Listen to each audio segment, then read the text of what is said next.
It's time for the final update on the OSREE GL1000 model grow light. And I would say that after my experiment, I could recommend this light.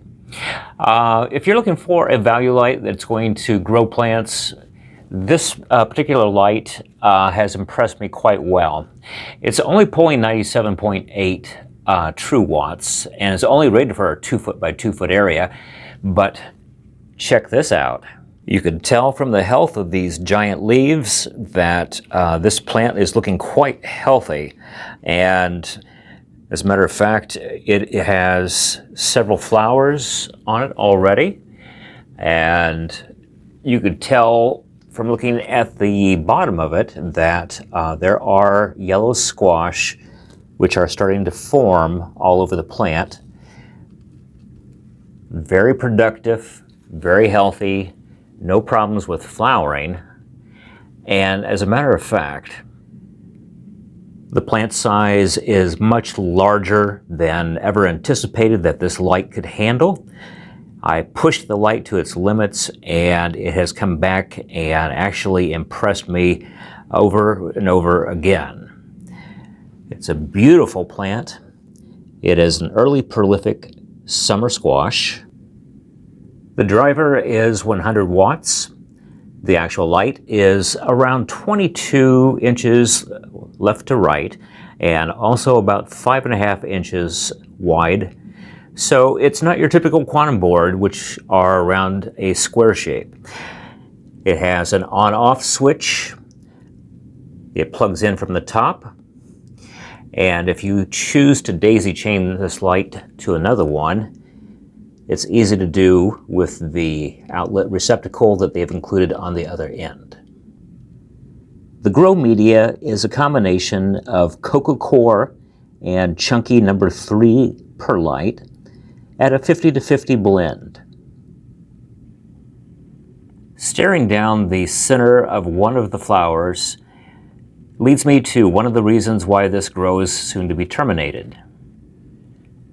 This plant is not self-pollinating, rather it's open-pollinated.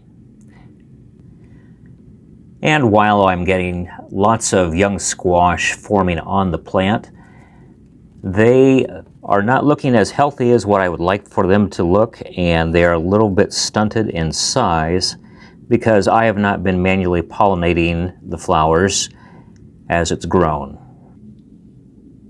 Since I do not have time to take care of the plant in the way that it needs to be taken care of, I'm going to be switching over and retesting this light using a self-pollinating variety of squash or a self-pollinating variety of one of the other vegetables. But the light would be fantastic for a 2 foot by 2 foot grow tent at a height of around 12 inches above the canopy. And that would put it in the range of several of the 2 by 2 grow tents that are around 5 foot in height. I've been running the light for around 18 hours a day. And if you're curious about the PPFD output, I will be happy to show that to you.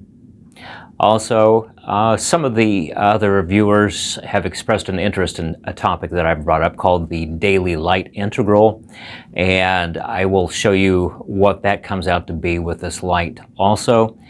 The daily light integral oftentimes is just as important as PPFD, and it pertains to not only the wattage and the PPFD. The daily light integral encompasses the needs of the plant, and it's based off of real-world readings in terms of how much light outdoors from the sun that a plant would need for its particular variety, whether that be a summer fruiting plant like squash or tomatoes, or a cooler weather plant such as lettuce. I received no commission off the sales of this particular light, so thanks for tuning in with me and following along with the test of this light. I hope to show you some other lights as well as products in the near future.